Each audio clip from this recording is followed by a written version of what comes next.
webinaire de la INF, les TMS au bureau, parlons-en. Je vais avoir pour ça le plaisir d'accueillir Pascal et puis on verra tout à l'heure également Christophe qui viendra nous rejoindre pour une partie mise en pratique. Je reviens au sujet du jour, les TMS au bureau, parlons-en. Alors juste pour introduire le sujet et introduire l'intervention de Pascal, quelques chiffres.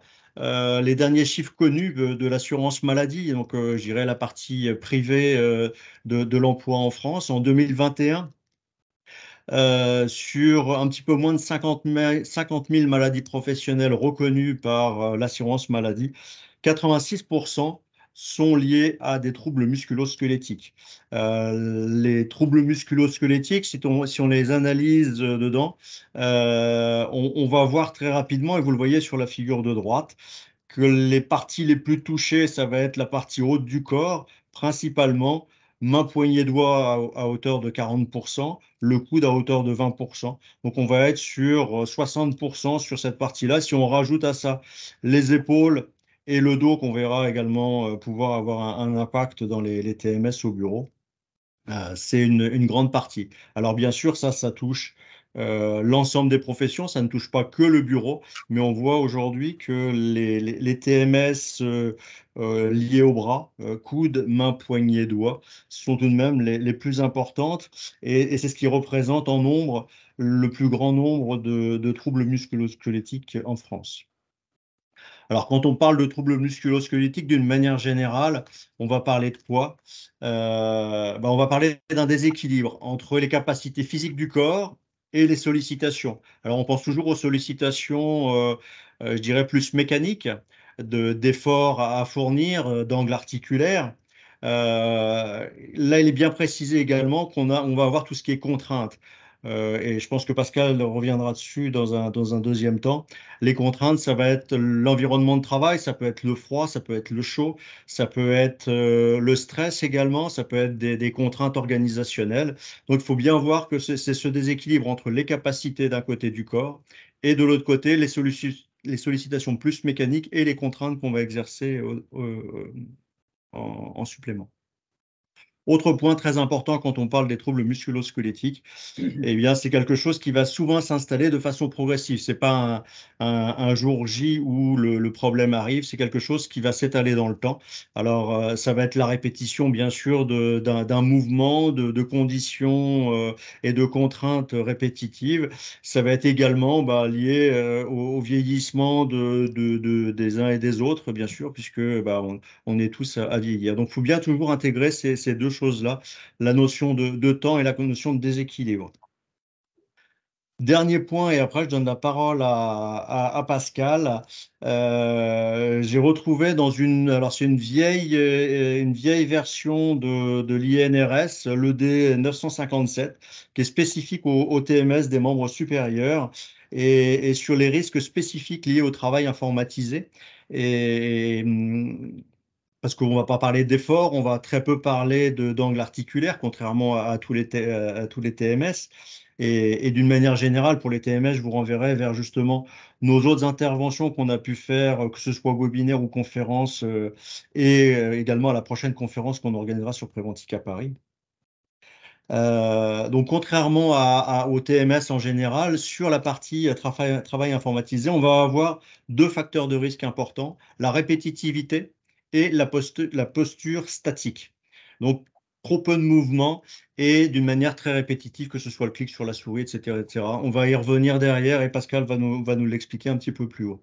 Et d'un autre côté, donc, quels sont quels sont les facteurs? Ça va être l'écran qui va être mal positionné par rapport à la nuque principalement, hein, par rapport au positionnement de la tête. Euh, hop. On va avoir l'appui en continu du poignet qui va se retrouver posé sur la table. Là, je vois que quelqu'un a repris la main, ça ne va pas.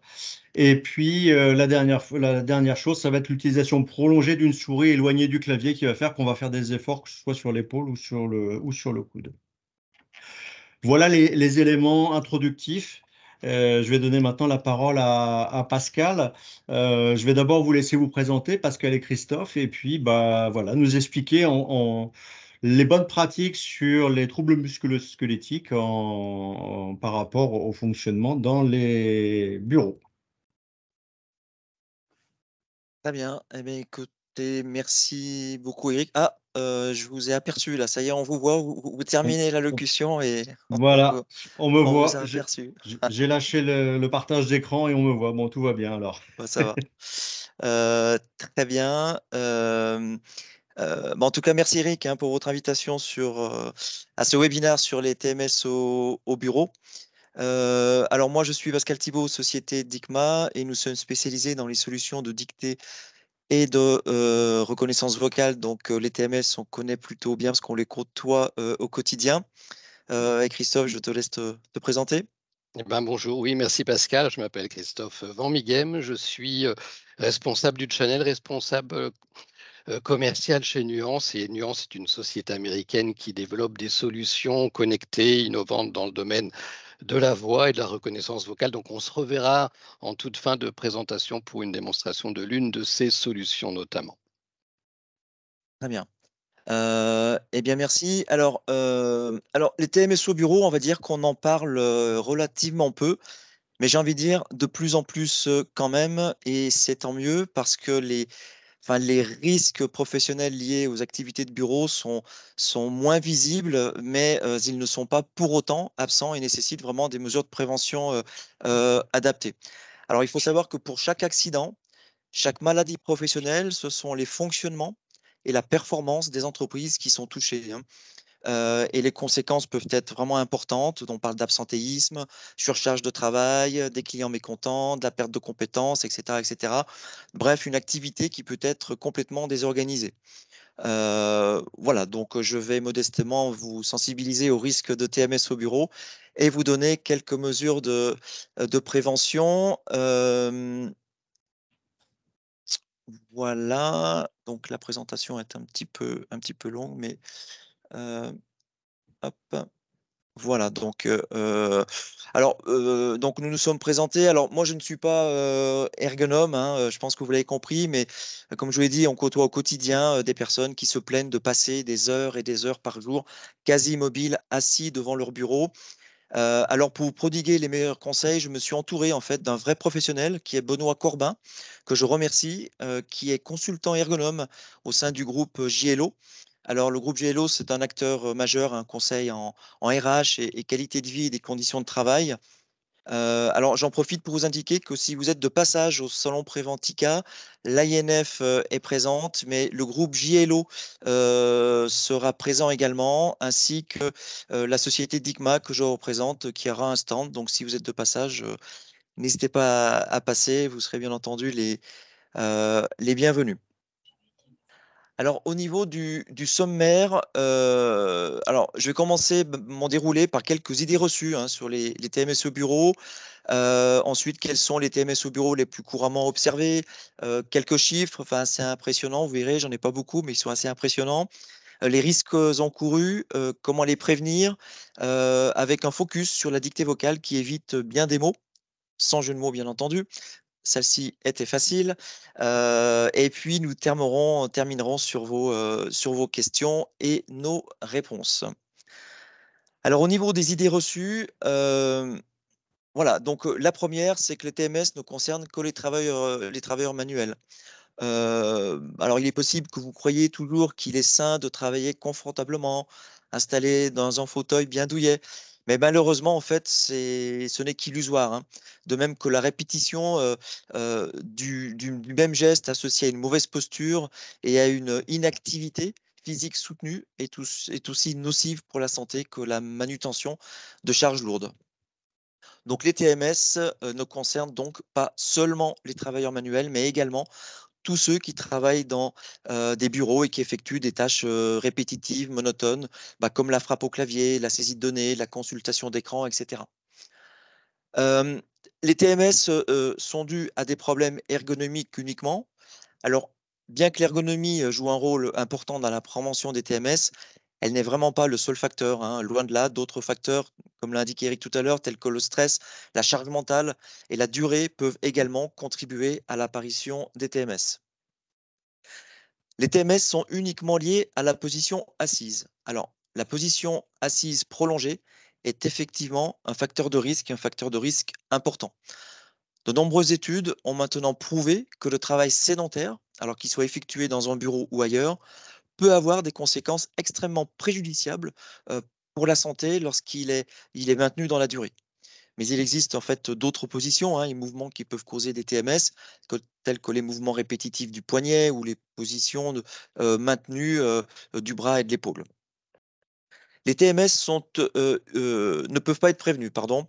Alors, c'est bien entendu une idée fausse, et au contraire, comme le souligne une récente brochure de l'INRS, donc l'INRS, c'est l'Institut national de recherche et de sécurité, les employeurs sont maintenant tenus de mieux évaluer et prévenir le risque professionnel qui est vraiment insidieux, représenté par les postures sédentaires, par exemple.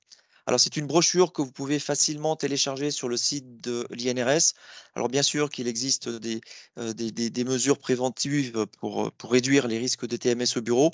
Et la bonne nouvelle, c'est qu'elles ne sont pas nécessairement ni contraignantes, ni onéreuse. Donc ce petit fascicule, il existe également en version papier, donc pour ceux qui me voient, je la montre à l'écran. Et si vous êtes sur Preventica, sur le stand de la CARSAT ou de la CNAM, j'imagine que ces brochures seront bien entendu disponibles. On mettra le lien avec le replay Oui, vers le site ça de serait bien. l'INRS avec les différents supports, les différentes ED qui peuvent exister sur les TMS. Oui, très très bien. Alors, les TMS, liés au travail de bureau, alors une brève explication, de quoi on parle lorsqu'on parle de TMS liés au travail de bureau? Eh bien, ce sont, vous savez, ces douleurs ou ces troubles qui touchent les muscles, les tendons, les nerfs, les articulations et qui résultent vraiment une sollicitation, pardon, excessive, prolongée ou répétitive de certaines parties du corps. Alors, ils sont dus à des gestes et des positions répétitifs, statiques, qui peuvent entraîner une surcharge de certaines parties du corps, telles que le cou, les épaules, le poignet, les mains, le dos, les jambes. Alors, ces TMF vraiment peuvent être causés pardon, par des facteurs tels que la position assise prolongée, la mauvaise posture, la saisie de données, la consultation d'écran, la frappe au clavier, l'utilisation de la souris, le téléphone, la charge mentale, le stress, etc. Alors, je ne vais pas vous citer tous les TMS liés au travail de bureau, mais parmi eux, on retrouve essentiellement alors le syndrome du canal carpien, ce fameux syndrome du canal carpien. Alors, c'est quoi? En fait, c'est un trouble qui affecte les mains et les poignets. Donc les symptômes comprennent des picotements, des engourdissements, des douleurs dans les mains, les poignets, les doigts, au point qu'une intervention est parfois, et j'ai envie de dire presque souvent, nécessaire. Donc les préhensions répétées ou en force soutenue, ou bien des mouvements répétés du poignet et du doigt lors de gestes professionnels sont associés au syndrome du canal carpien. Alors parmi ces gestes, on retrouve évidemment au premier plan les mouvements de frappe au clavier. Hem, Ensuite, la tendinite, alors elle se caractérise par une inflammation d'un tendon qui se produit généralement dans les épaules, les coudes et les poignets. Alors les symptômes incluent là aussi des douleurs, des gonflements, des raideurs au point que, et je sais de quoi je parle, vous ne pouvez, moi j'en ai eu au coude, vous ne pouvez même pas, soulever une bouteille d'eau, à moitié pleine, pour dire. Donc quand on parle de tendinite, on parle souvent également du syndrome de la souris. Donc différentes régions corporelles sont vraiment concernées par ce syndrome de la souris. L'épaule, le poignet, le coude, la main, mais c'est pas tout, mais également les doigts, les cervicales, l'avant-bras, le bras, les vertèbres dorsales, en fait, vraiment tout le haut du corps, on s'imagine pas. On peut dire que tout utilisateur d'ordinateur peut se retrouver un jour victime du syndrome de la souris. Donc, l'utilisation d'une souris d'ordinateur, aussi docile soit-elle, s'accompagne de gestes et de postures qui peuvent être vraiment néfastes pour votre santé. Donc, la dangerosité du clic prête souvent à sourire, mais c'est oublier que cette action est répétée mais plusieurs centaines, plusieurs milliers de fois par jour. Alors, je suis sûr qu'à partir de cet instant, vous n'allez plus regarder votre souris du même œil et vous aurez bien raison. Alors, Ensuite, qui n'a pas eu mal au dos, cette fameuse lombalgie qui s'exprime sous la forme d'une douleur parfois intense au niveau des vertèbres lombaires, hein, situées en bas du dos. Alors, on l'appelle communément mal de dos, lumbago, tour de rein. Alors, les causes peuvent être la mauvaise posture, le stress, la fatigue, etc. Alors, incroyable mais vrai, mais une étude réalisée en 2013 a démontré que les personnes exerçant leur métier, majoritairement en posture assise, passaient en moyenne, tenez-vous bien, 9h46 de leur temps en posture sédentaire, dont plus de 6 heures pour le travail. Donc ça représente en fait 60% du temps total. Alors évidemment que la position assise n'est pas du tout physiologique et donc très mauvaise pour nos lombaires. Donc si vous exercez un travail de bureau, bah, vous pouvez malheureusement faire partie des victimes, dont je suis également avec la tendinite, de ces troubles lombalgiques qui, bah, s'ils sont bénins dans un premier temps, peuvent être très rapidement être plus graves faute de traitement. Alors, enfin, on trouve les troubles cervicaux. Alors, eux se caractérisent par des douleurs dans la région cervicale, hein, au niveau du cou, et sont souvent causés par une mauvaise posture, des mouvements répétitifs, un manque d'exercice, le stress et une utilisation prolongée de l'ordinateur ou du téléphone portable, hein. Vous savez, le fameux téléphone, si on n'a pas ses écouteurs, qu'on tient entre l'épaule et l'oreille, c'est pas bon du tout. Voilà, donc une mauvaise ergonomie au travail peut également jouer un rôle vraiment important dans l'apparition de ces troubles. Alors quelques chiffres, hein, je vais passer rapidement là-dessus, mais je vais pas vous asséner de chiffres, mais ils démontrent que les TMS pour le personnel de bureau, sont une vraie préoccupation importante, car une étude menée par l'Agence européenne de la sécurité et de la santé au travail, l'OSHA, a révélé que les TMS touchent environ 40 des travailleurs de bureau en Europe. Alors sans surprise, bah, les parties les plus touchées du corps sont le cou, les épaules, le dos et les poignets. Alors autre chiffre également, donc là, c'est une enquête réalisée par Opinionway, qui est assez récente, en 2020. Donc 50 des salariés français travaillant dans un bureau ont déclaré, avoir déjà souffert de douleurs chroniques au niveau du dos, des épaules et du cou. Donc les parties du corps les plus touchées par les TMS en France, mais ici comme ailleurs, sans surprise, donc sont le dos à 45 des cas, les membres supérieurs à 26 et le cou à 14 donc d'après la CNAM, et ça c'est un chiffre également enfin assez impressionnant, les TMS de bureau représentent plus de 1 million de journées perdues par an. Donc en vertu de ces données, vraiment, importantes, les postures sédentaires sont maintenant vraiment considérées comme un authentique risque professionnel qui nécessite des actions d'évaluation de prévention de la part de l'employeur, alors au point que l'INRS indique que les situations de travail qui engendrent des postures sédentaires doivent être identifiées, analysées, vous savez, au fameux document unique d'évaluation des risques professionnels, hein, les DUERP. Alors sur les risques maintenant, hem, les risques, liés au travail de bureau, alors parmi ces risques, on retrouve évidemment la position assise prolongée. Alors, il faut savoir que les postures sédentaires prolongées ont des effets vraiment délétères qui sont bien documentés aujourd'hui sur la santé des travailleurs. Donc, l'INRS, toujours eux, l'INRS avertit que les personnes qui sont exposées présentent une augmentation du taux de mortalité, toutes causes confondues, y compris cardiovasculaire, et un risque accru de cancer, d'obésité, de diabète de type 2 et de pathologies cardiovasculaires. Donc, c'est sérieux. D'autant que les postures sédentaires peuvent également avoir des effets néfastes sur la charge mentale. Il Alors, est recommandé, excuse-moi Pascal, hein, il est ouais, recommandé par rapport à ces postures sédentaires d'avoir au minimum 30 minutes d'activité par jour. Alors ça peut être de la marche, hein, il ne s'agit pas de faire du sport, mais d'avoir 30 minutes d'activité. Donc si vous êtes dans des bureaux, en tout cas, il est fortement recommandé au moment des pauses, le matin ou le soir, de pouvoir quand même avoir ce minimum de 30 minutes qui est recommandé par l'OMS, l'Organisation mondiale de la santé. ouais, absolument, absolument. Oui, oui, je reviendrai dessus après, mais c'est important, 30 minutes, ça alors évidemment, on va pas prendre des pauses toutes les 30 minutes, mais comme je vais l'indiquer après, voilà, mais 2 minutes suffisent, hein. L'idée, c'est vraiment de changer de posture, de marcher, pas longtemps et ça suffit.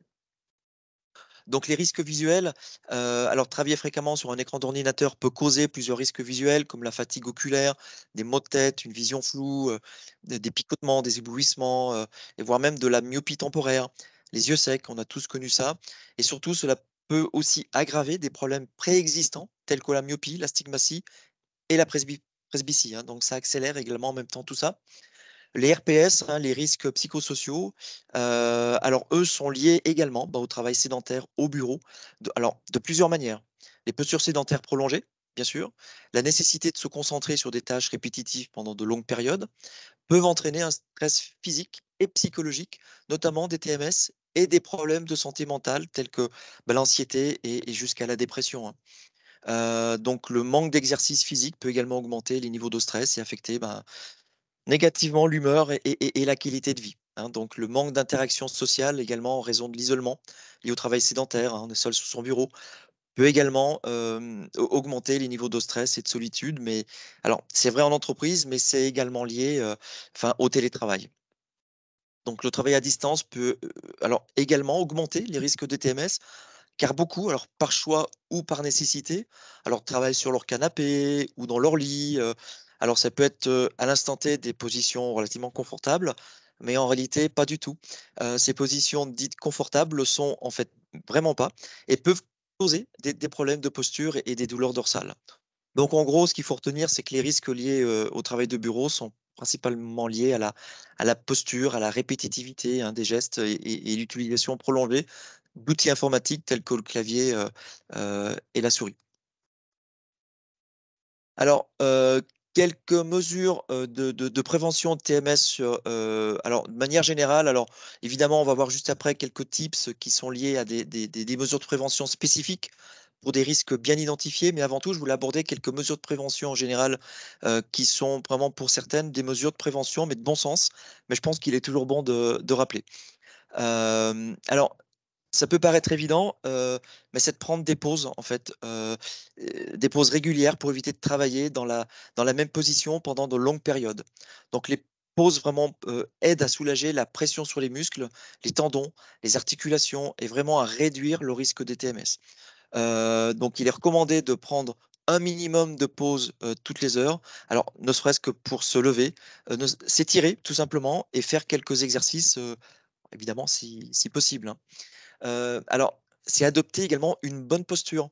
Voilà, pour aider à réduire la pression sur les muscles, toujours, les muscles, les tendons, les articulations, hein, les TMS sont liés à tout ça.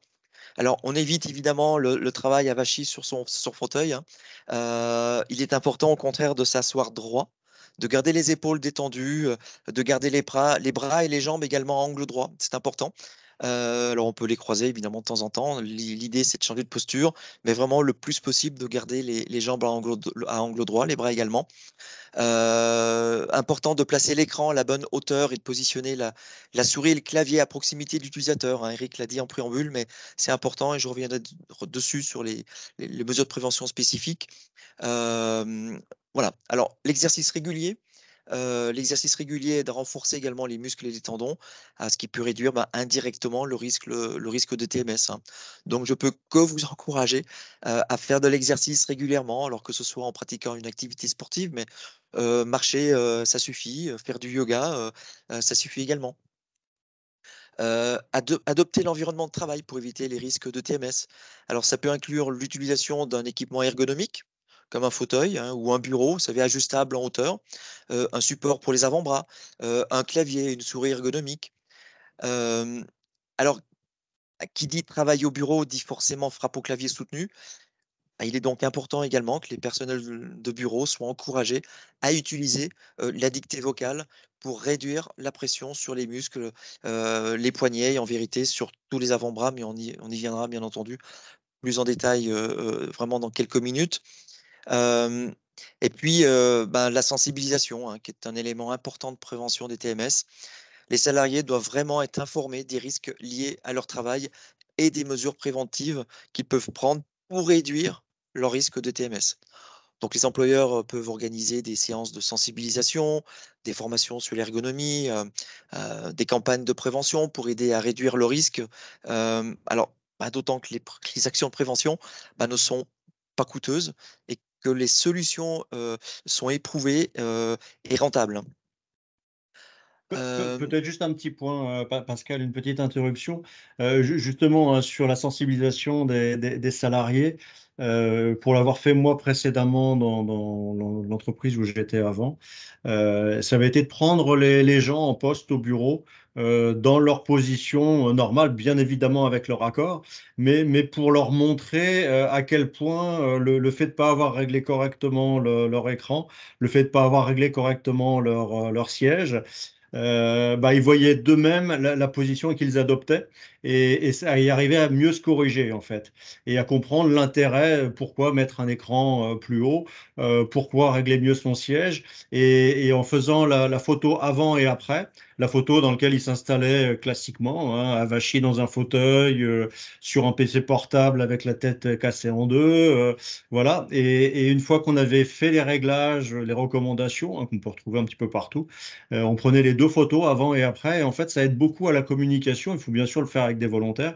mais ça aide beaucoup sur la compréhension dessus. Et il ne faut pas hésiter à aller rechercher leur avis une semaine ou 15 jours plus tard, parce que très souvent, ils avouent que les douleurs qu'ils pouvaient ressentir dans le cou, dans le bas du dos, ont disparu au bout d'une semaine ou 15 jours. Et voilà, donc c'est des choses extrêmement simples, absolument pas coûteuses, et qui favorisent l'échange entre la personne en charge de cette prévention et la personne qui est sur son ordinateur. Voire même, on peut se le faire sur soi-même, hein, ça, on est aussi de temps en temps à corriger. Ouais, complètement. Ça, c'est au quotidien. Au quotidien. Alors moi, je vais revenir sur 4 mesures de prévention spécifiques, hein. Alors je ne les ai pas toutes retenues, mais j'ai vraiment pris les plus importantes. Donc les mesures de prévention sur la position assise prolongée, la position devant l'écran, l'utilisation de la souris et la frappe, au clavier.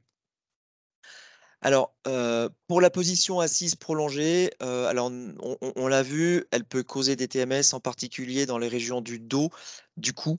Alors, pour prévenir cela, il est vraiment recommandé de prendre des pauses régulières. Alors, des pauses régulières, alors ça ne veut pas dire rester sur son fauteuil, hein, en train de consulter son téléphone, parce que ça ne changera pas grand-chose, on est d'accord.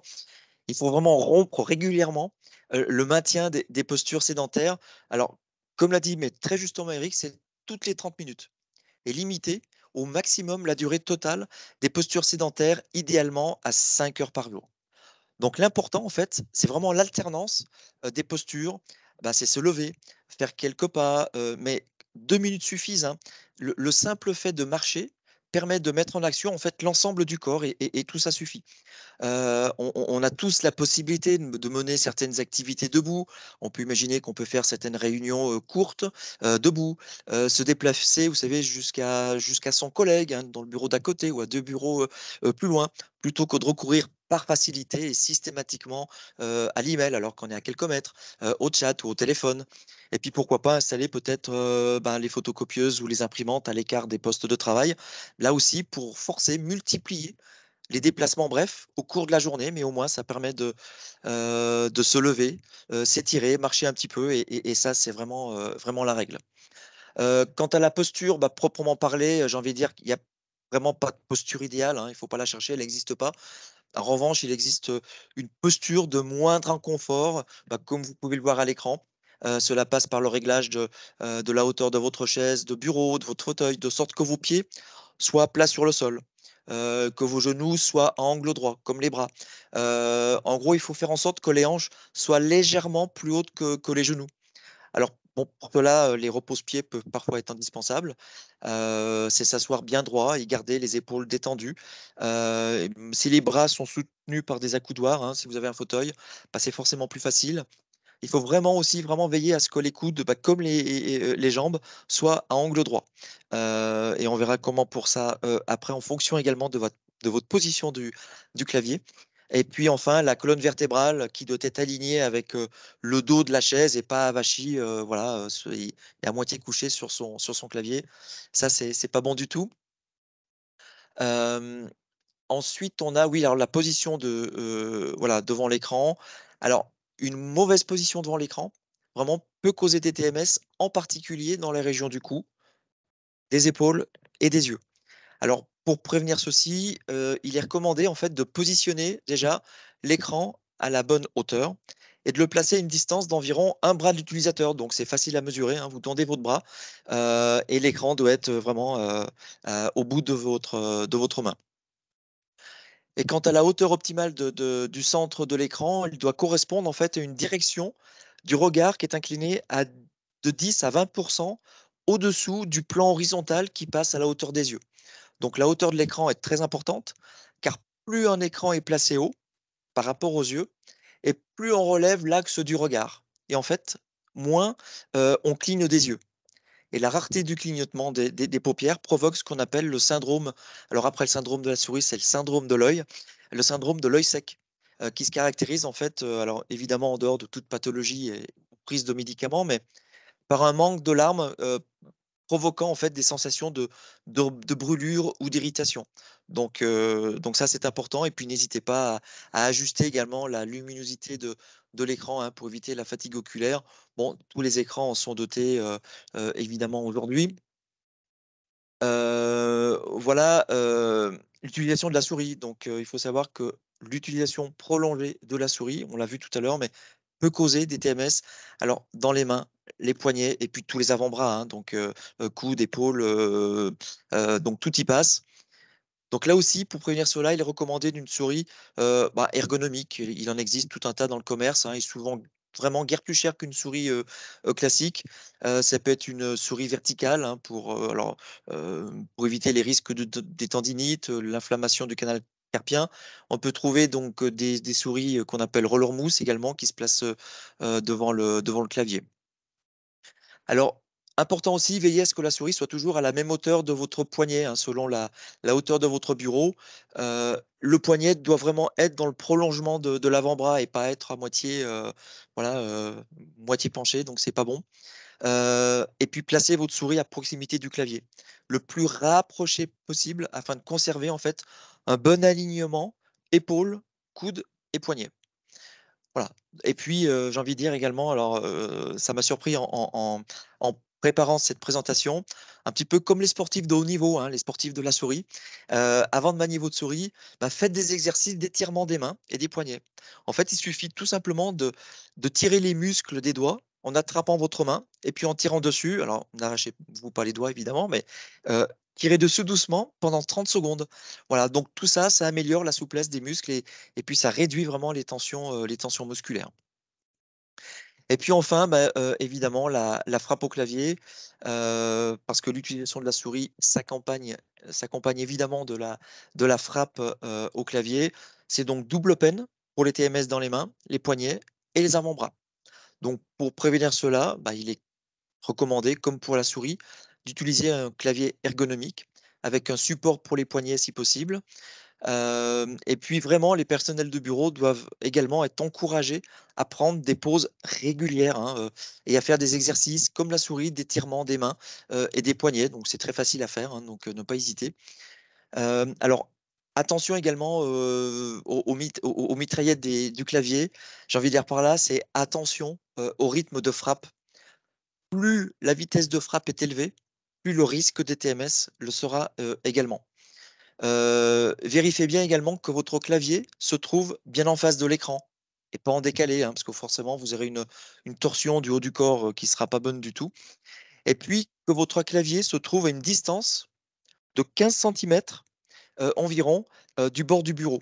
Alors à ce propos, je vous invite tous à regarder votre clavier, où il se trouve et à mesurer à vue d'œil, la distance entre votre clavier et le bord du bureau.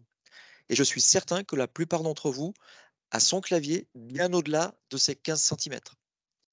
Alors, c'est-à-dire que lorsque vous frappez au clavier, si le clavier est vraiment plus loin de ces 15 centimètres du bureau, forcément, vous avez le poignet en extension, et voire même l'avant-bras en pronation complète, sans être opposé, et ce qui aggrave, mais vraiment, les risques des TMS. Et puis enfin, la dictée vocale qui aide évidemment à prévenir les TMS liés à la frappe au clavier, voire l'utilisation de la souris. Et j'ai envie de dire qu'on n'a pas trouvé mieux à ce jour que la dictée vocale pour prévenir les risques de TMS liés à l'utilisation prolongée du clavier et de la souris. Alors, mais vraiment, les personnels de bureau doivent là aussi être encouragés à utiliser cette solution. Alors, qui est souvent méconnu, hein. Je serais curieux de savoir quelles sont parmi vous les personnes qui connaissent la dictée vocale, qui l'ont vue ou qui l'ont utilisée. Et malheureusement, lorsqu'elle est connue, bah, les retours ne sont pas toujours très positifs, en fait. Ça marche pas, je passe plus de temps à corriger qu'à taper, et cetera, et cetera. Alors oui, c'est vrai pour certaines fonctionnalités, mais pas pour des solutions spécifiques, dont une que va vous monter Christophe là maintenant dans quelques secondes. Voilà, alors voilà, pour terminer sur la dictée vocale, vraiment au secours de vos mots, c'est en gros qu'est-ce que la dictée vocale? Alors, qu'on appelle également communément la reconnaissance vocale, hein, les 2 se disent. Et bien, c'est tout simplement le fait d'écrire en fait sur son ordinateur à la voix, en s'affranchissant le plus possible du clavier et le plus possible de la souris. Donc la dictée vocale, bah, c'est une technologie qui vous permet de dicter du texte à votre ordinateur plutôt que de le taper manuellement sur votre clavier. Donc elle utilise pour cela la reconnaissance vocale pour transcrire les mots prononcés en texte écrit. Donc je ne parle pas là pardon, de fonctionnalités basiques, hein, que vous pouvez trouver sur votre ordinateur, hein, probablement. Elles existent, mais bien de solutions abouties, performantes, qui permettent de produire quasiment 100 de vos textes à la voix et surtout dans n'importe quelle zone de texte de votre ordinateur, sans utiliser votre clavier.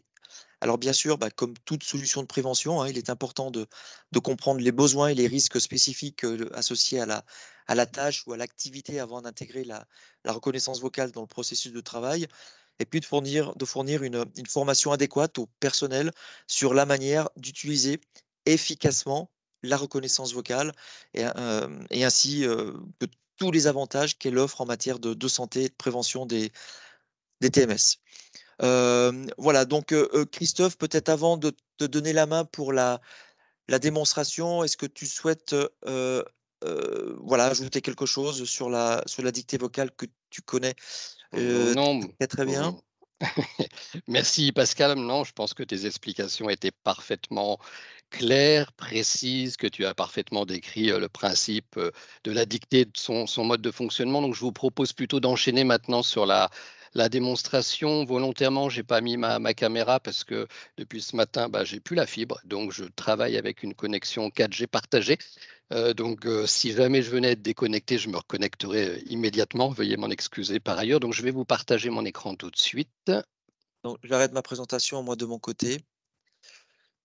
Voilà, je viens de partager l'écran. Vous me dites si l'écran Tout est va bien bien, partagé. tout, Ça tout va? va bien. Ouais. Super, très bien.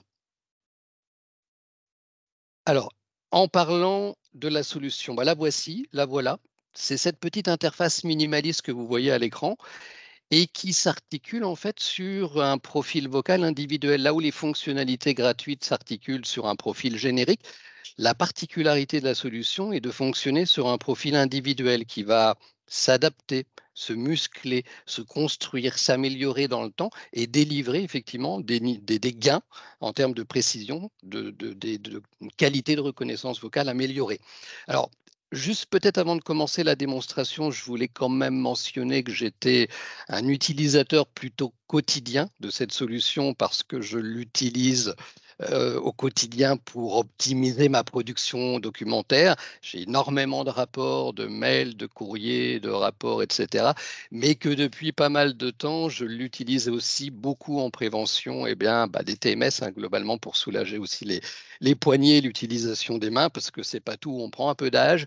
Et au bout d'un moment, on sent que ça chatouille un petit peu au niveau des poignets. Il y a des mauvaises postures, c'est vrai.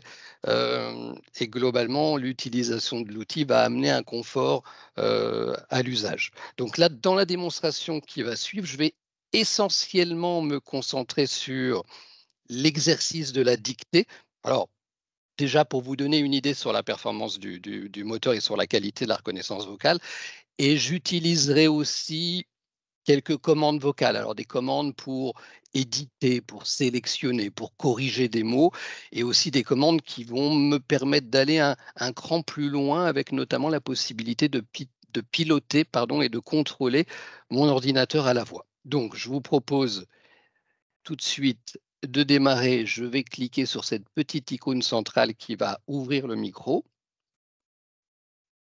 Démarrer Microsoft Word. Appuyez sur Entrée.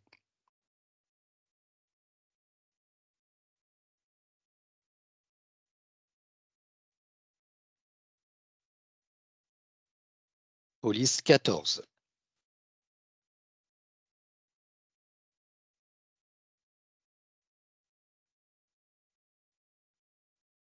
Bonjour à toutes et à tous, virgule, nouveau paragraphe. Je suis ravi d'être à vos côtés aujourd'hui, virgule, et de vous présenter les bénéfices d'une solution professionnelle de reconnaissance vocale dans le monde de l'entreprise. Point. À la ligne. Alors, virgule, comment la reconnaissance vocale peut-elle aider à prévenir les troubles musculo-squelettiques liés à la saisie de texte sur ordinateur? Point d'interrogation. Nouveau paragraphe. Simplement, virgule, en dictant leur texte, virgule, les utilisateurs n'ont plus besoin de taper sur un clavier ou de manipuler une souris. Point. Vous diminuez ainsi la fatigue, virgule, la tension musculaire, virgule, les mouvements répétitifs associés à l'utilisation prolongée d'un ordinateur. Point. Magique, virgule, non, point d'interrogation. Icône sourire. Sélectionnez bonjour à toutes et à tous. Cher monsieur, virgule, chère madame. Sélectionnez d'une solution professionnelle. D'un logiciel professionnel. Insérez après chère madame. La directrice. Sélectionnez en dictant leur texte. Appuyez sur CTRL B. Haut du document. Insérez logo AINF. Sélectionnez tout. Enlevez ça. Autres effets positifs de la dictée sur la prévention des TMS de points. À la ligne. La reconnaissance vocale aide à diminuer les erreurs de frappe et d'orthographe avec un double objectif, virgule, moins d'erreurs, virgule, ce qui signifie réduction du temps nécessaire à la correction, virgule, donc diminution de la tension musculaire et de la fatigue visuelle par la correction manuelle. Point. Nouveau paragraphe. On améliore également de manière significative la qualité et la vitesse de production des écrits, virgule, et dans le même temps, virgule, on diminue la charge mentale. Point. Tout comme la dictée de texte, virgule, le contrôle et le pilotage de l'ordinateur, virgule, tous les deux contribuent à réduire la fatigue et les douleurs musculaires liées à l'utilisation prolongée de votre ordinateur ou de votre clavier. Point. Sélectionnez tout. Police 8, Police 24, Police Times New Roman, Police Arial, justifier la sélection, Police 12, copier ça, nouveau document, insérer un tableau 3x4, bonjour, 1 vers la droite, 2 vers le bas, coller ça, sélectionner tout, police 8, pas du document. Vous pouvez également personnaliser la solution pour ouvrir des modèles de documents, virgule, faciliter ainsi l'édition de vos documents de travail les plus courants. Point. Nouveau paragraphe. Exemple. Ouvrir contrat de location.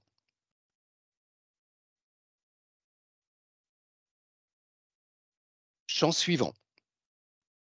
Insérer article. Sélectionnez le dernier paragraphe. Reformule ça.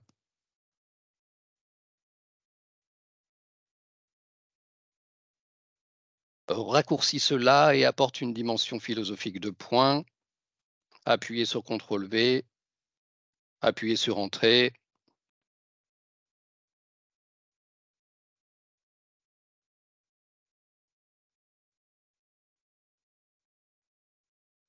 Nouvel onglet.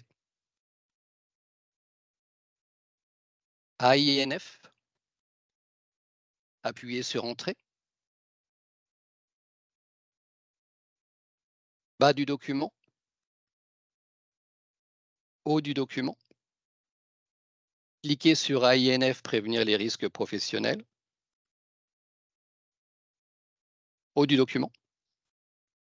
Cliquez sur AINF, prévenir les risques professionnels. Afficher les liens. Prendre 24.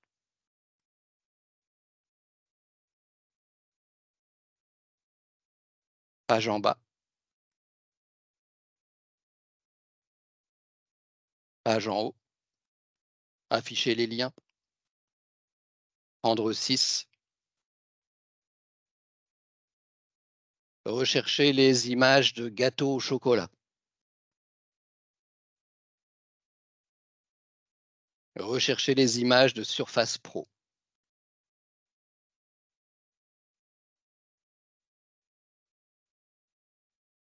Fermer onglet. Onglet précédent. Onglet suivant. Nouvel onglet. DeepL. Appuyez sur Entrée.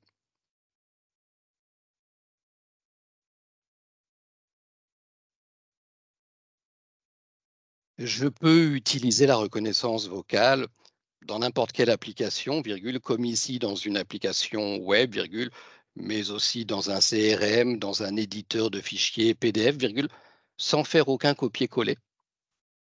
Directement à l'endroit du curseur, point. Dragon agit comme un clavier vocal en plus de votre clavier physique, virgule. La solution diminue les interactions avec votre ordinateur et soulage l'usage de vos membres supérieurs, point. Afficher le bureau.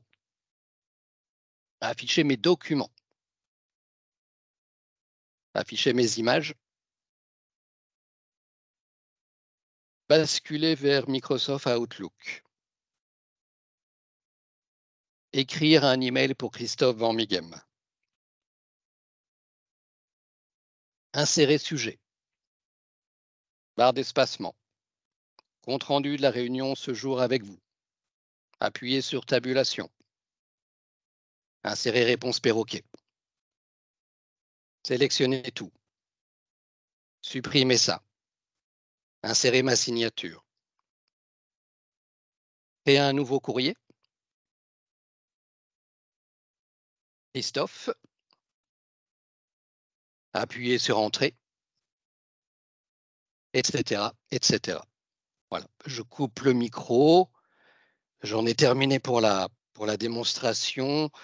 L'idée, c'était effectivement déjà de vous présenter un panel des fonctionnalités, peut-être pas exhaustif, mais en tout cas des nombreuses fonctionnalités d'une solution de reconnaissance vocale. Donc, vous voyez qu'on est largement au-dessus de la simple fonctionnalité de dictée. Bien sûr, on peut dicter classiquement. Et dans un premier temps, quand on découvre l'outil, effectivement, on va se familiariser avec l'outil, on va poser correctement sa voix, on va faire attention à poser les ponctuations correctement. Et ensuite, on a quelques commandes. On peut se limiter à 2-3 commandes toutes simples pour sélectionner, éditer, corriger un mot, ce qui va quand même libérer complètement l'usage des mains et de la souris, le plus possible en tout cas. Et après, pour ceux qui veulent aller plus loin, en fonction aussi de la nature de la souffrance, eh bien, on a la possibilité d'aller, de piloter, de contrôler, d'ouvrir des applications, de basculer dans des applications, très simplement avec des commandes vocales qui existent, et on peut personnaliser la solution avec des commandes vocales personnalisées, où on va faire de l'automatisation de premier niveau ou un niveau plus avancé, de manière à répondre à des besoins. Alors effectivement, la thématique d'aujourd'hui, on est sur la prévention. En ce sens, la dictée vocale permet effectivement efficacement de réduire la douleur associée à un utilisateur, une tendinite, une tendinopathie. Et également, on l'utilise aussi à des fins de remédiation ou de compensation lorsque le handicap est là. Et on a forcément beaucoup de sociétés qui nous appellent pour nous dire, voilà, j'ai un utilisateur en souffrance, il a besoin de recouvrer de l'autonomie, et on a besoin, quels sont les outils disponibles sur le marché pour lui permettre de retrouver cette autonomie. Donc finalement, cette solution, elle intervient et elle agit autant en amont sur la prévention qu'après coup, malheureusement. Super, super. Merci beaucoup, Christophe. Merci également, Pascal, pour ta partie plus générale sur les TMS et les préventions des TMS au bureau. Je pense que c'est totalement complémentaire et je suis vraiment très content aujourd'hui de vous donner la parole pour justement montrer que la technologie peut aller plus loin que la prévention en quasi supprimant ce risque grâce à la dictée vocale. On va encore prendre quelques minutes si on a des questions parmi notre public de ce jour. Alors, vous pouvez ouvrir vos micros et vos caméras si vous souhaitez poser une question à Christophe, à Pascal ou à moi-même. Est-ce qu'on a une première question? Sinon, moi, je vais me permettre d'en poser une et puis je vous laisserai poser les questions par la suite. Christophe, tu nous as montré l'avantage en termes de prévention et en termes de remédiation. Est-ce qu'il y a également, en termes d'efficacité, au niveau de la INF, on aime bien montrer également que bah, la prévention, c'est aussi l'amélioration de la performance pour l'entreprise. Est-ce que tu as une idée? Est-ce que tu as des chiffres à nous donner concernant la rapidité entre la saisie et la dictée vocale?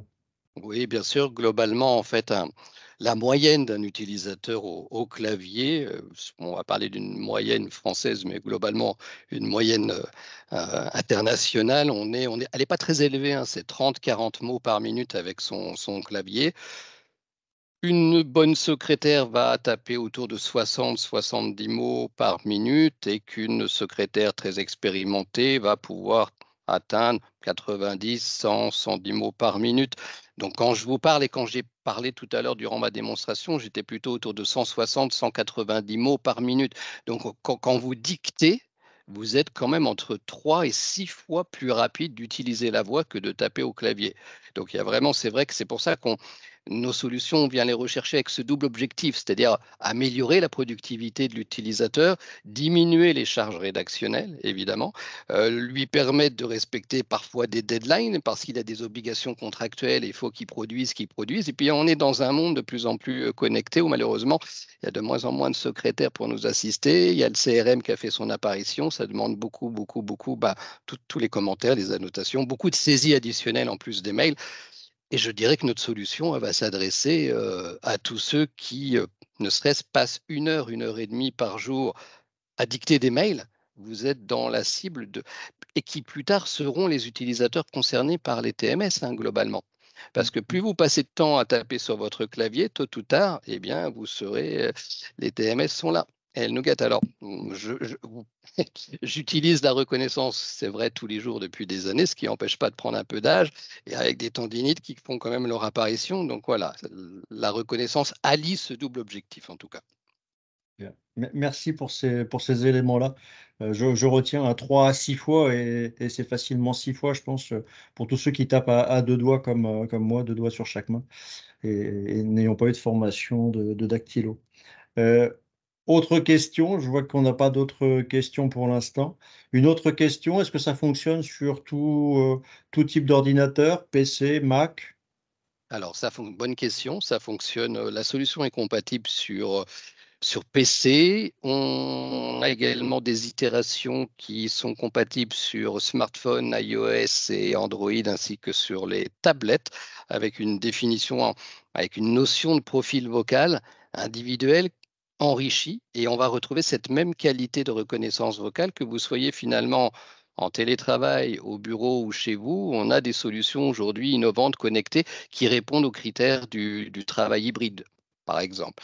Et je pense à quelque chose que je n'ai pas pu illustrer, mais l'intérêt de la solution également, c'est que le profil vocal est accessible. On intègre en fait un éditeur de vocabulaire. Il y a un corpus qui est composé de 300 000 mots et on va pouvoir ajouter des mots, des expressions, des groupes de mots, parce qu'il n'y a rien de plus rageant que finalement de répéter toujours le même mot et que la même erreur se reproduise sans arrêt. Donc là, l'idée, effectivement, c'est qu'on aille dans cet éditeur, dans ce dictionnaire, et on va pouvoir personnaliser des mots.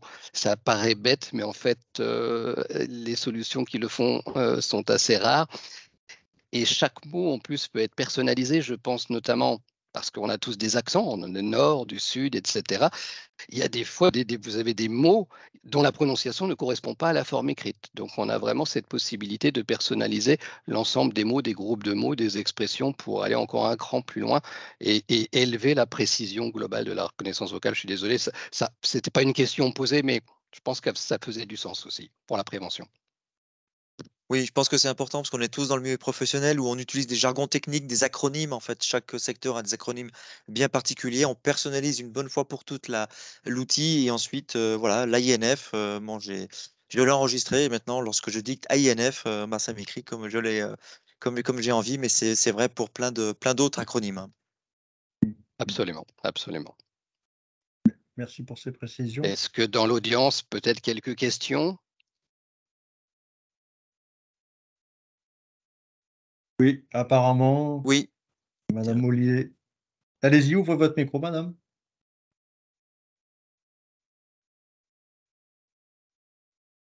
Oui, il faudrait juste ouvrir votre micro. Non, mais je Ah. n'ai pas de questions. Je n'ai pas de questions. Ah. Bien.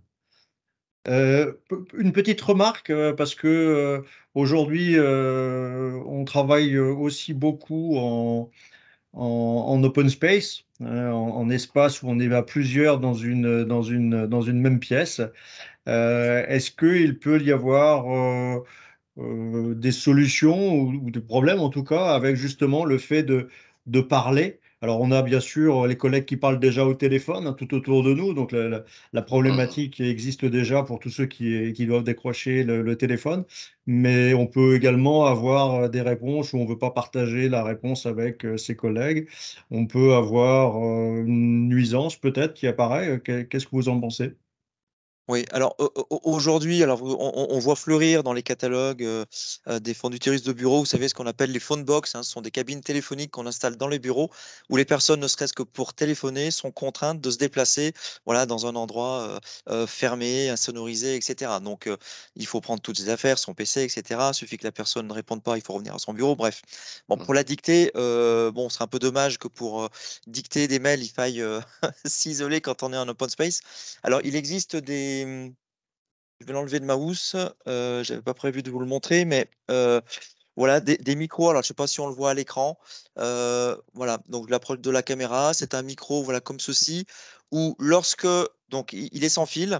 Imaginons que je travaille, je veux dicter. Il me suffit en fait d'approcher mon micro près de la bouche et de parler en fait, tout simplement. Personne ne m'entendra. Donc c'est un micro qui permet en fait voilà, de transmettre du son sans être entendu.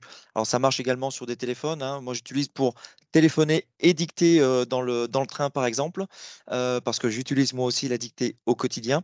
Ben, j'utilise et la personne qui est à côté de moi, mais à 20 cm de moi, ne m'entend absolument pas. Donc c'est vraiment fait pour parler sans être entendu. Voilà, ce petit micro est disponible, voilà, si vous le trouvez sur Et c'est internet. pas, je pense que c'est pas anodin du tout parce que l'une des objections de la reconnaissance vocale, lorsque justement elle est utilisée en open space ou en environnement partagé, et bien souvent, on entend la même objection, c'est oui, mais j'ai l'impression de gêner mes collaborateurs, déjà au téléphone, plus le bruit du clavier, mais en même temps d'être épiés. C'est-à-dire ils ne se sentent pas à l'aise dans l'idée de pouvoir dicter quelque chose de professionnel ou de personnel.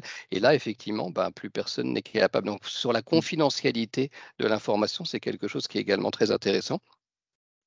Et également dans les classes, des salles de classe, par exemple, un cas concret, des enfants dyslexiques qui ont besoin de recourir à leur ordinateur en salle de classe, mais pour cela, il ne faut pas qu'ils perturbent la vie de classe, ni celle des camarades, ni le professeur. Ils vont pouvoir dicter dans ce micro et du coup, personne ne les entendra.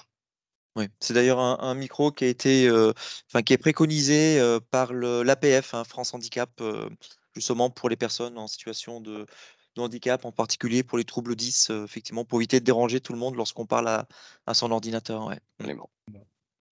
J'ai vu qu'il y avait Merci. une main Oui, tout levée, à fait. Eric. Ouais. Merci en tout cas pour ces précisions, parce que c'est bien de lever justement les objections qui peuvent exister et profiter de ce webinaire pour montrer qu'aujourd'hui, bah, la technique évolue et les solutions arrivent progressivement.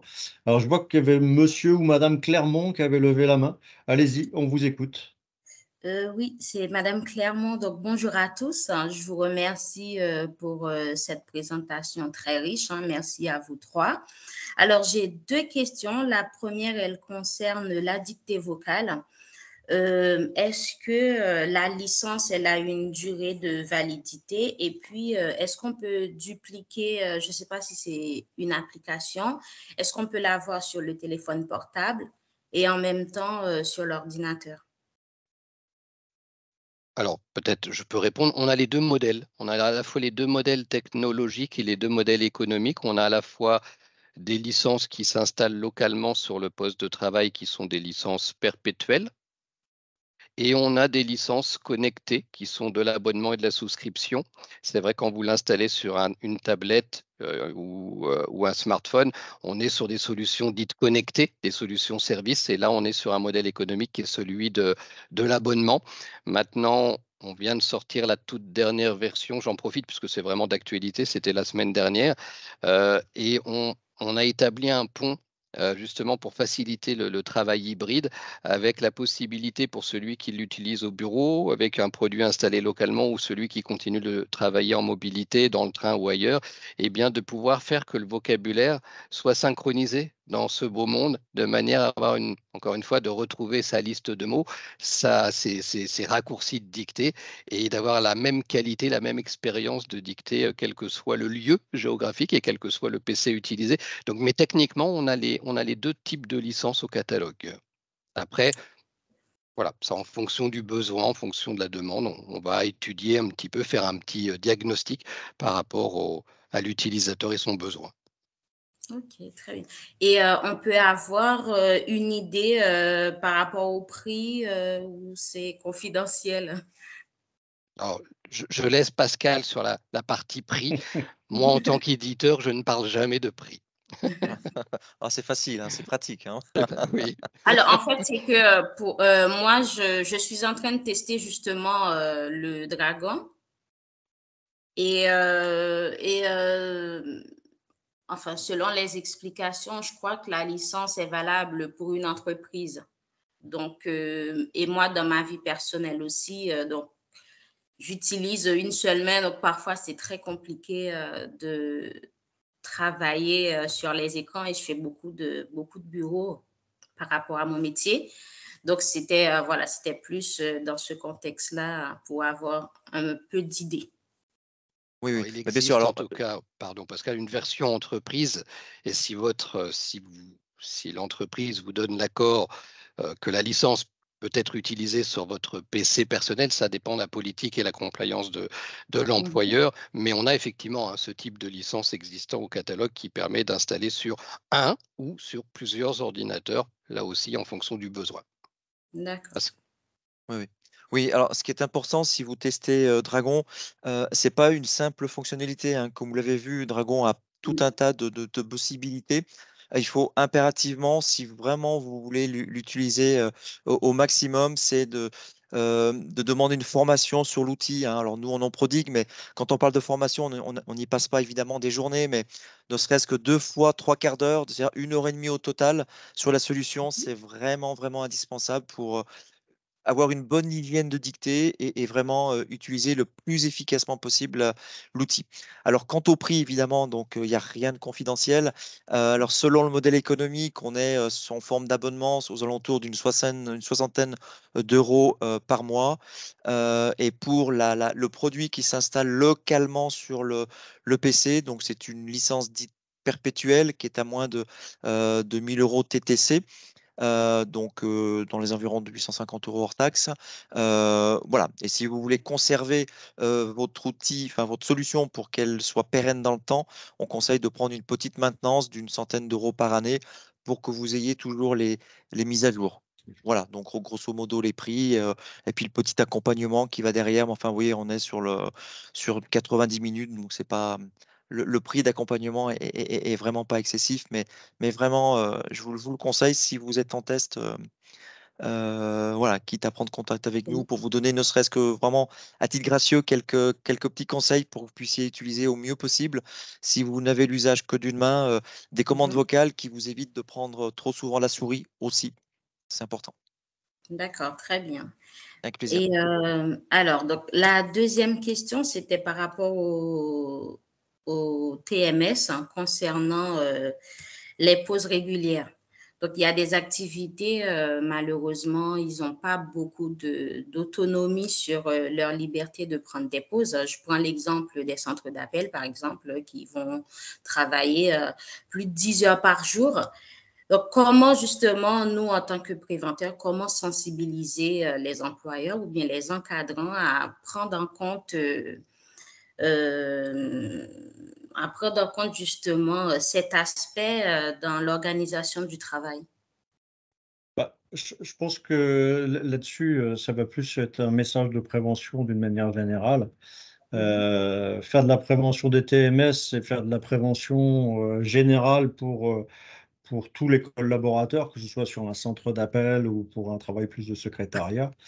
Et il va falloir véritablement réussir à convaincre l'entreprise que l'amélioration des conditions de travail va améliorer la productivité des collaborateurs, que les deux choses vont ensemble en fait, et que c'est pas parce que vous autoriserez quelques minutes de repos dans une heure que à la fin de la journée, vous aurez perdu du temps de travail. Au contraire, vous aurez certainement moins d'erreurs de commises tout au long de la journée.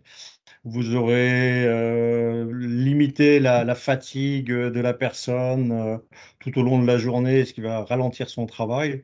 Et donc, il va falloir vraiment travailler sur ces aspects-là de mobiliser les croyances positives vis-à-vis des managers sur le fait que faire de la prévention, c'est aussi améliorer la productivité.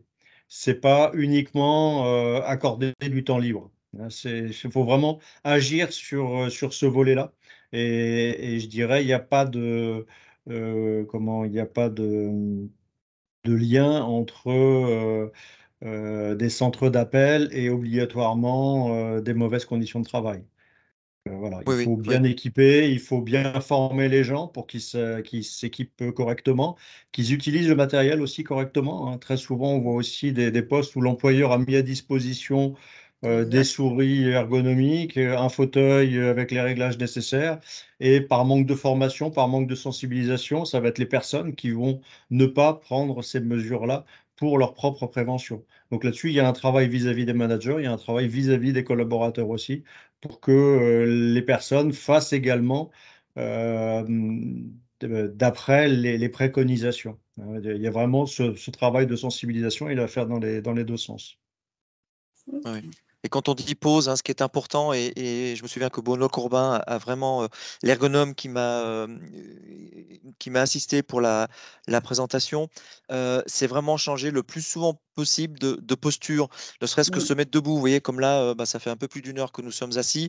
C'est tout simplement continuer lorsqu'on est au téléphone, bah, c'est se lever, marcher. Maintenant, on a tous des téléphones sans fil ou des câbles relativement longs. C'est au moins voilà, s'extirper, on va dire, de sa chaise ou de son fauteuil Mm. pour marcher, ne serait-ce que quelques secondes, une minute, 2 minutes. Et ça, vraiment, il insistait, ça suffisait à Mm. remettre un petit peu, voilà, on branle un petit peu tout le corps. Hein. Donc, c'est important. Quand on parle de pause, c'est également changer tout simplement de position et de rester debout un moment. Ouais. Voilà. J'espère qu'on a répondu à vos questions, Madame Clermont. Oui, On- très on- bien. on- Merci beaucoup pour vos voilà, réponses. au plaisir, au plaisir. Est-ce qu'on a une toute dernière question? Et puis après, on clôturera ce webinaire.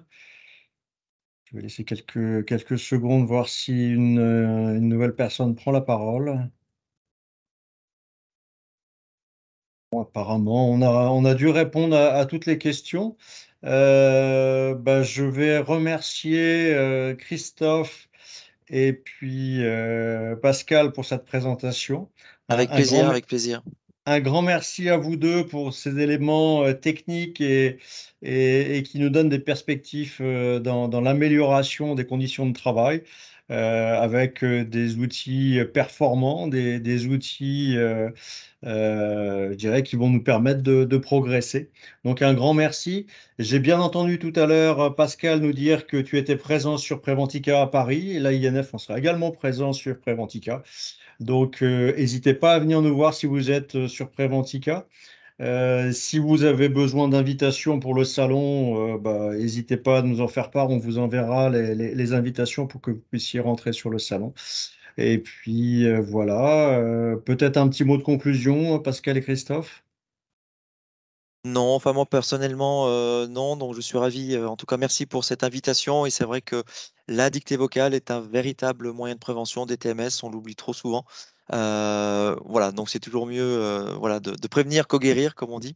On intervient, on se rend compte que nos solutions sont demandées lorsqu'il est presque trop tard, hein. C'est-à-dire que lorsque on a dû se faire opérer du canal carpien, ou on peut plus utiliser le clavier ni la souris. Enfin voilà, on est surtout après, et voilà, on milite un petit peu pour qu'on pense à nous, ou du moins surtout aux solutions de dictée vocale avant, en matière de prévention. Donc merci pour cette invitation en tout cas, Eric. Merci à toi.